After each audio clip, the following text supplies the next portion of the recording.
Lembrando que suplementos de qualidade você encontra na Growth. Comprando seu whey e sua creatina, você pode complementar inclusive seu kit com roupas e acessórios para treino. Não se esqueça de utilizar o cupom Carlos. Utilizando esse cupom você está me ajudando muito, tá certo? Muito obrigado. Fala rapaziada, tranquilidade. Carlos Analista aqui. Pessoal, falta pouco tempo para começar o Arnold Classic. E falando de Classic Physique, temos aqui uma pergunta. Será que o Mike Sommerfeld vai confirmar o favoritismo dele ou ele pode sofrer da mesma coisa que o Ramon sofreu em 2024? São situações até assim meio que semelhantes, né? O Ramon teve um confronto incrível com o Siban em 2023, todo mundo viu que ambos ali estavam passos à frente do resto da line-up e quem diria, né, que o cara que estava no segundo call-out esquecido poderia vencer o top 2, né, cara? Só que dessa vez temos aqui uma diferença, tá? Mesmo que o Mike Sommerfeld ele seja o top 2, tenha tido também um confronto ali bem interessante com o Siban, inclusive, né, pessoal, um confronto mais acirrado do que o Ramon teve em 2023, porque vale lembrar, o Mike Sommerfeld conseguiu levar o Siban para 1x1, um confronto 1 versus 1 nas finais, coisas que nunca aconteceu, tá certo? Só que a principal diferença não é em relação ao Mike Sommerfeld, e sim em relação aos concorrentes dele. Porque é o seguinte, cara, sendo bem sincero com vocês, tá? Em 2024, sim, o Ramon ele teve uma line-up ali bem difícil, né, cara, bem complicada. Tava o Worst, que era o top 3, também tava o Breon, que era o top 4. Mas, pô, vamos falar aqui a verdade, né? Ninguém imaginava o Worst ganhando do Ramon naquele Arnold, e muito menos o Breon. A gente já tinha visto o físico dos dois de lado a lado, então não era uma novidade tão grande. Se formos olhar de uma maneira assim mais em relação a quem poderia trazer surpresa, né? Quem poderia de fato ter tido um choque assim pelo fato de um comparativo novo, era de fato Wesley Versus. E num comparativo lado a lado, deu para ver que os dois sim tinham seus pontos de vantagens, seus pontos de desvantagens, e o desenrolar da história vocês sabem o que aconteceu. E nesse Arnold Classic, cara, eu acredito que não somente o Wesley Versus tem esse fator, né, de comparativo, apesar de que já vimos ele ao lado do Mike Sommerfeld, então dá pra gente ter uma certa noção de como vai ficar a questão da altura, a questão da presença de palco, de frame, só que dessa vez, cara, eu tô muito curioso para ver também o Matt Grego ao lado do Mike Sommerfeld. E claro, tá, eu já vi o físico do Matt lá no Mr. Olympia de 2024, não vou dizer pra vocês que eu me surpreendi de uma maneira da qual eu acredito que ele foi garfado ou coisas do tipo, não. O top 10 foi um top 10 merecidíssimo pra ele, só que ele traz agora um fator novo, que no caso são as poses. O Matt treinou com o Chris Cormier, que é um cara que, pô, é muito, assim, cuidadoso em relação à pose, entendeu? É um cara que, de fato, ele tem uma visão diferenciada, e as poses do Matt Grego atualmente são outras, cara, não dá pra falar que é a mesma coisa. Ele colocou muito mais estilo no duplo bíceps de frente, tá impressionante, as proporções do físico dele estão assim impecáveis, entendeu? A harmonia da parte superior com a parte inferior, ele corrigiu inclusive aquela assimetria muito grande que ele tinha de perna, né, onde o vasto lateral da perna direita dele ficava muito ofuscado em relação à perna esquerda, agora com essa quebra de quadril, essa desproporção aí praticamente não é perceptível, a desproporção também, né, de um lado da dorsal com o outro lado, hoje em dia isso aí é praticamente nulo, e cara, olhando o jeito que o Matt Grego evolui, como por exemplo em relação à largura de dorsal dele, isso é uma coisa que realmente, cara, ele tem uma facilidade muito grande de adicionar, só você olhar, por exemplo, abdominais e coxas dele, mano, parece... Cara, é um absurdo, tá? Parece uma capa ali saindo realmente debaixo do braço dele. E vocês sabem, né, da importância de ter essa projeção da dorsal na Classic Physique. Enfim, além de ser um cara que realmente ele tem ali uma silhueta, um frame X bem interessante, ele é um cara que também tá prometendo aí trazer mais condicionamento e um pouco mais de volume para esse Arnold. E essa junção, né, cara, de mais condicionamento, mais volume com poses novas, definitivamente é um cara ali que você não pode ignorar, entendeu? É um cara que realmente ele pode trazer de fato um certo risco aí pro Mike Sommerfeld. Já o caso do Wesley Vissers é até um pouco mais fácil de entender, né, velho? O que ele pode trazer agora nesse Arnold Classic de 2025 é o equilíbrio perfeito do condicionamento. Porque ele até falou, né, recentemente sobre isso, ele falou que o erro dele pro Mr. Olympia de 2024 foi querer chegar ainda mais cheio e ainda mais definido. E cara, vamos ser sinceros, né? Aquele Arnold Classic Ohio, ele tinha alcançado a perfeição em relação a isso. Não tinha como ele chegar mais cheio do que aquilo, porque senão iria embaçar a definição, e não teria como ele chegar mais condicionado em termos de definição, senão ele iria perder aquele fullness, aquele pop, né? Tanto é que se você olhar, cara, até nas finais daquele Arnold Classic Ohio, eu fui dar uma olhada aqui novamente, Mano, a perna dele, dá pra dizer que tava tranquila, entendeu? Não tava, obviamente, 100% proporcional com a parte superior, mas não tava uma discrepância tão grande. Então, levando em consideração esse campeonato, o nível de balanço que ele trouxe, não somente de condicionamento, mas também de físico, o que ele deveria ter feito era, pô, peraí, esse aqui é um físico praticamente perfeito, dado em vista as minhas limitações que eu tenho, eu não vou conseguir ficar muito melhor do que isso sem ter um off-season longo, e vale lembrar, tá certo? Do Mr. Olympia de 2024 pro Arnold Classic Ohio, ele teve ali um off-season de no máximo 3, 4 meses, e nem foi um off-season tão caprichado assim, porque ele estava viajando o mundo todo fazendo o turnê, aproveitando, né, a fama que aquela vitória trouxe para ele, e obviamente ele não teve capacidade de melhorar tanto assim para querer ter um pico ainda mais perfeito do que ele teve no Arnold Classic Ohio. O ponto positivo foi que ele viu que ele precisava melhorar as poses, né? Muita gente falou em relação à assimetria e também, claro, a desproporção da parte inferior com a parte superior, e aí entra aquele ponto curioso, né, velho? No último guest posing do Wesley Versus, eu falei para vocês, cara, parece que esse cara ele vai chegar mais proporcional no back double biceps, porque ele conseguiu posicionar a perna dele de um jeito que tava... assim, dependendo, claro, obviamente, tá do teu ponto de vista, mas, pô, fala a verdade, esse back double biceps aqui tava mais proporcional. Se você cortar, né, fazer um recorte logo pro Mr. Olympia de 2024, mano, não dá pra falar que aquele físico lá não foi um fiasco, né? Então, a estratégia dele não deu certo, e a estratégia que ele tem que fazer para esse Arnold Classic de 2025 é simples, é acertar o mesmo condicionamento, o mesmo balanço. Não dá para esperar tantas melhorias, porque obviamente ele não teve um off-season tão longo, né? O que ele tá fazendo aí é aproveitar um pouco do rebote. Deu para ver que ele tá bem cheio, bem volumoso. Inclusive, cara, parece até que esse volume, esse preenchimento a mais piorou, né, cara, a assimetria das costas dele. Dá pra ver que o lado direito das costas dele tá bem discrepante com o lado esquerdo. É só que é o seguinte, ainda assim fica uma dúvida. Como é possível, nesse curto espaço de tempo, aí aproximadamente 3 meses, o top 8 e o top 10 fechar um gap tão grande pro top 2? Qual a lógica por trás disso, né? O lance é o seguinte, rapaziada. Quando eu falo aqui no canal em relação à diferença, né, de campeonatos grandes para campeonatos menores em relação à quantidade de atleta na line-up, eu acredito que muita gente subestima a capacidade que isso tem de afetar o resultado. Vou dar um exemplo para vocês, tá, que eu sempre falo aqui no canal. Ramon Dino versus Zancanelli lá no Expo Super Show do Brasil. Cara, o Ramon ele tinha acabado de sair de um top 5, pô, nome grandioso, ninguém acreditava que alguém poderia chegar próximo dele, e aí o Zancanelli, que não tinha nem pegado classificação naquele mesmo ano do Mr. Olympia, vai lá e faz um jogo super parelho, né, bem apertado, ainda mais se levarmos em consideração o fato de que eles tinham competido há pouco tempo atrás e a distância entre os dois tinha sido tão grande. E esse não é o único exemplo não, tá? Tem o Ruff Diesel contra o Fábio Júnior lá no Dubai Pro, tem um exemplo até mais, cara, mais interessante de ver, que é quando o Ruff Diesel ele foi competir lá na Índia, né, velho? Você pode ver, o duplo bíceps de frente dele não era o melhor da line-up, o melhor da line-up era de um cara que ficou na esquerda, o peitoral de lado dele não era o melhor peitoral da line-up, o melhor peitoral da line-up era daquele cara que ficou ao lado dele, que inclusive aqui no Brasil tinha ganhado, né, do Gabriel Zancanelli. Eu acredito que só teve ali talvez o back double biceps, eu acho que nem o abdominais e coxas do Ruff Diesel era o melhor da line-up, ou seja,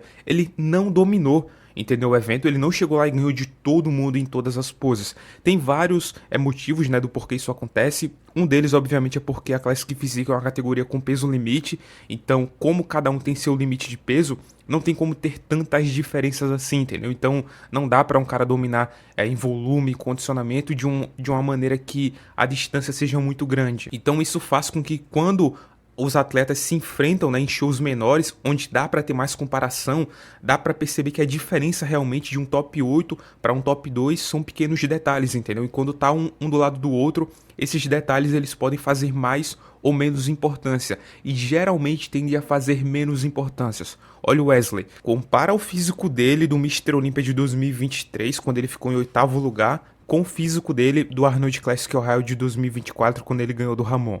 Cara, não tem tanta diferença, nem no duplo bíceps de frente, nem no peitoral de lado, nem no abdominais e coxas, pose clássica, e muito menos no back double biceps, entendeu? O grande lance é, lá no Mr. Olympia de 2023, tinha mais gente que conseguia, né, fazer com que essa diferença ela fosse mais notada, entendeu? Ou seja, como tinha mais pessoas para comparar, aí você olhava para ele e falava, realmente ele tá um nível ali abaixo, entendeu? Já no Arnold Classic, como não tinha tantos atletas assim para comparar, aí obviamente, né, ele alcançou um lugar melhor, e aí esse problema dele, né, em relação ao back double biceps foi diminuído, entendeu? Então, as outras vantagens que ele tinha foram acentuadas. É por isso que o nível acabou, né, ficando mais próximo, entendeu? É por isso que teve essa nivelação aí mais linear. Então, para resumir, pessoal, é basicamente o seguinte: quanto mais atletas estiver no line-up, isso, claro, tá, atletas de qualidade, o que é o caso do Olímpia, né, até porque todo mundo para estar lá ganhou show profissional, mais facilmente vão ser percebidos os teus pontos fracos, entendeu? Então os árbitros,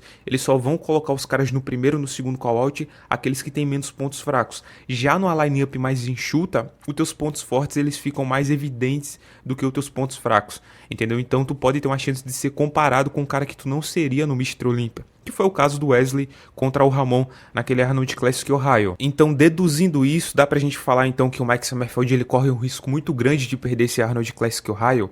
Aí é que tá, velho. Eu acredito que não, porque é o seguinte: primeiro, tá? No duplo bíceps de frente, o Wesley Versus, ele é assim, é realmente imponente, tá? Quando ele tá cheio, né? Quando ele tá preenchido. Mesmo que ele tenha aquele desbalanço, o frame dele, a altura dele, não dá pra negar, rapaziada, chama atenção. Só que, cara, o Mike Summerfield, ele não ficou ofuscado nem ao lado do Siban. Tá certo? Tá, você pode ter preferido o duplo bíceps de frente do Siban, mas não dá pra negar que tava dividindo-se em olhares, né? Você olhava pro Siban, olhava pro Mike Summerfield, pô, os dois estavam ali praticamente perfeitos em termos de proporção. E proporção é o ponto fraco do Wesley Versus. Então aqui, cara, não tem como. Pô, mas e o Matt Griggle? Aí é que tá. O Matt Griggle, com essa nova pose, com certeza pode dar um trabalho muito grande pro Mike Summerfield. Só que o grande lance é o quão bom vai ser a finalização dele, porque sim, ele tá com Chris Aceto, é um cara que condiciona muito. Se o match não chegar tão preenchido assim, não tem como sustentar uma disputa com o volume do Mike Summerfield. O cara não somente tem a estética, a pose, mas é o volume, é o preenchimento. Ele tava aparecendo 212 lá no palco. O único cara que realmente tava batendo de frente de volume com o Mike Summerfield era o Siban. E sabemos que o Siban, ele tava, né, pelo menos na categoria mais privilegiada da Classic Physique, que é até a 110 kg, 109 kg mais ou menos, entendeu? E o grande problema vem na seguinte pose, que é o seguinte: no peitoral de lado, vocês viram, né? O Mike Summerfield, mano, ele tá muito cheio. É claro que a proporção dele não tá perfeita, dá pra ver que falta mais ombro. Ele pode também adicionar um pouco mais de densidade no peitoral dele. Só que, cara, o Wesley Versus, ele prometeu que vai trazer uma perna melhor de lado e de costas, né? Ele disse, cara, pode me cobrar isso aí. Se ele conseguir trazer isso, é um baita ponto forte pra ele, porque essa pose dele, quando ele tá cheio, quando ele tá denso, não tem como negar, velho. O frame dele chama atenção, entendeu? Até mesmo com a desproporção de perna, não tem como, cara. Ele realmente fica muito bruto nessa pose. E como o Mike não é perfeito nessa pose, ele realmente pode perder um pouco do brilho. Ainda mais se levarmos em consideração que no duplo bíceps de frente, muito provavelmente ele vai ganhar, mas não vai ser uma distância tão grande. Então até agora, o Mike Summerfield, ele vai estar, digamos assim, entre aspas, no nível semelhante ao do Wesley Versus, entendeu? Caso, obviamente, o Wesley Versus ele traga um pico perfeito. Só que o problema é pro Matt, cara. Porque assim, vai no Instagram dele, você pode procurar. Ele quase nunca, na verdade eu acho que ele nunca postou um peitoral de lado. E o motivo é simples, ele não é bom nessa pose. Ele primeiro, tá, não sabe executar ela direito. E segundo, a fluidez, o jeito que os formatos musculares dele se conectam, não chama tanta atenção nessa pose. É sério, ele fica esquisito, cara. Não parece ser o mesmo atleta que faz o duplo bíceps de frente, que faz o abdominais e costas. É realmente, cara, é a pose mais fraca dele. Aí tem dois motivos, né? Primeiro, ele não levanta a caixa torácica dele. Só que é o seguinte, excluindo, tá, os erros de execução de pose, o ponto principal é porque o Matt, ele foi um cara que ele teve uma ascensão muito rápida na Classic. Ele saiu de ser um cara que não conseguia ganhar shows profissionais na Men's Physique para ser um cara que ganha show profissional na Classic e ser um cara do top 10. Só que é aí que tá, toda essa, digamos assim, esse novo auge da carreira dele vem por conta da estrutura dele, por conta da linha, do formato muscular, das partes externas do físico dele, é dorsal, é arredondamento da perna, entendeu? Ou seja, é a silhueta. E pose lateral não é pose de silhueta, é pose de preenchimento, de músculo, de densidade, de espessura, entendeu? Ou seja, é uma pose ali que, mano, já vai, assim, tirar muito da chance dele ter uma vitória. E eu acredito, pessoal, que é a partir dessa pose que o Mike Summerfield ele vai dominar, entendeu? Porque no back double biceps não tem como. O Wesley Versus ele já tá marcado, cara, pela assimetria das costas dele. Ele falou que vai trazer uma perna melhor, mas, cara, não dá pra acreditar nisso. Ele é um cara que tá recorrendo muito, né, a esse sistema aí de falar bastante, querer ser o cara do trash talk, né, que fala, que faz e acontece, mas, mano, dá pra ver que ele vai precisar de tempo pra melhorar isso. O Matt até fala que tá melhorando as costas, e dá pra ver que ele tem uma dorsal boa, mas quando ele executa o back double biceps, dá pra ver que ele não tá encaixado 100%, entendeu? Então ele não tem um preenchimento. E também ele não tem, claro, a densidade na parte superior que o Mike Sommerfeld tem. Indo agora pro abdominais e coxas, pose essa aqui, o Matt também é muito bom. Ele com certeza pode vencer essa pose. Eu acredito que tem até uma chance grande, porque o Mike Sommerfeld ele é um cara que executa o abdominais e coxas e segura muito tempo, né? Ali contraído o abdômen só depois que ele vai fazer o vácuo, e essa pose aí ele deveria executar com certeza com mais frequência, porque é uma pose muito boa dele. Então o Matt ele pode se aproveitar dessa vantagem, né, fazer o abdominais e coxas travando o abdômen, que é muito boa, e depois ir pro vácuo. Mas e o Wesley Versus, como é que ele vai passar do Mike Sommerfeld nessa pose? Não tem como, velho, entendeu? Ele realmente não tem fluidez nessa pose, ele fica com a linha ali, né, sem fluidez nenhuma. Então assim, pessoal, vocês estão percebendo, né, cara, que se formos falar de pose a pose, cara, eu não vejo, tá, imaginando, claro, todo mundo ali nos seus 100%, alguma chance do Mike Sommerfeld perder isso. Porém, pessoal, tem dois caminhos aqui que o Mike Sommerfeld pode trilhar aí caso ele queira uma derrota. Obviamente ele não quer isso, mas pô, se ele for por algum desses caminhos aí, ele pode perder, tá? O primeiro, que é o menos provável, eu acredito que isso aí nem vai acontecer, é caso ele erre as poses dele. Mano, o Mike é um cara que ele se preocupa muito com as poses, ele viu com certeza que lá no Mr. Olympia ele acertou tudo, então eu acredito que nesse Arnold Classic Ohio ele só vai repetir, e esse foi um dos principais erros do Ramon. Em 2023, lá no Mr. Olympia, ele posou muito bem. Ninguém, cara, praticamente ninguém reclamou das poses dele. A única coisa que ouvimos ali de reclamação de pose foi o Tyler Manion falando que ele deveria parar de levantar. Na verdade, nem foi o Tyler Manion que falou, né? Foi conversa de bastidores que ele não deveria levantar uma mão depois a outra. E um pouco ali do abdominais e coxas, que ele deveria engajar mais o oblíquo dele. E quando ele fosse fazer a pose clássica, ele pudesse escolher outra pose, né? Era só isso. Só que chega o Arnold Classic de 2024, o Ramon muda o duplo bíceps de frente, muda o back double biceps, né? Ou seja, é uma estratégia ali sem inteligência nenhuma, né? O Mike Sommerfeld, eu acredito que não vai cometer esse erro. Porém, o segundo erro, e esse aqui é provável, tá certo? É ele querer buscar mais, ou seja, fazer a mesma coisa que o Wesley Versus fez nesse Mr. Olympia de 2024. O Mike acabou de ter um pico perfeito, não tem como ele chegar melhor do que aquilo. Ele talvez possa ficar melhor, pode, mas isso aí é mais questão de luz, entendeu? Ou talvez a diferença, né, que ele possa ficar ali com a galera da line-up pode ser por conta disso, né? Pelo fato do Siban não estar do lado, aí ele pode se destacar mais. Porém, caso ele tente buscar mais definição, ele pode definhar e pode perder o volume de perna. Inclusive, tem algumas fotos dele que eu olhei e falei, cara, tá meio estranho, parece que ele não tá com tanto volume de perna aqui nessa foto, né? E a perna se tornou um ponto forte dele, então ele não pode perder isso, entendeu? Ainda mais se levarmos em consideração que no duplo bíceps de costas ele não tem uma perna tão larga assim. Outra coisa também, ele pode querer chegar mais full, mais cheio, né? Levando em consideração que ele tem mais espaço para colocar peso, isso aí pode afetar a definição dele, e caso os caras acertem um pico perfeito, podem obviamente ali vencer, né, ele em relação a detalhe, isso aí tira o brilho do físico dele. Então assim, o único erro do Mike Sommerfeld é ele querer chegar muito melhor do que ele chegou no Olympia, tá? Isso aí não tem como. Não tem como, o que ele pode fazer de melhorias, cara, é só talvez ali, sei lá, segurar um pouco mais de pose. Mano, eu acho que não tem nem como ele melhorar. Aquela apresentação dele do Mr. Olympia de 2024 foi virtualmente perfeita, não tem muita coisa pra fazer. Literalmente, dentro de tudo que ele pode fazer, ele alcançou o nível máximo. Condicionamento, pose, presença aí de palco, ele tava muito confiante, pô, e também, né, quem não estaria. E é isso aí, cara. Eu queria muito saber se vocês também veem que tipo assim, dessa maneira, entendeu? Esse Arnold Classic, eu realmente não acredito, pessoal, nem que o Matt, nem que o Wesley, nem que outro atleta possa vencer. Tem alguns nomes aí que, mano, pode surpreender, mas essa empresa faz muita coisa, entendeu? Pra surpreender, que eu vou trazer no próximo vídeo, mas essa por enquanto é a minha visão. Quero saber a tua opinião. Lembrando, rapaziada, deixa teu comentário, é muito importante, mas por favor, cara, não se esquece do like, caso você não queira comentar, tá? O like é muito importante, ajuda muito. Eu sei que é chato pedir, mas realmente ajudou bastante. Lembrando, claro, suplementos de qualidade você encontrar lá na Growth. Tamo junto, rapaziada, valeu, é nóis.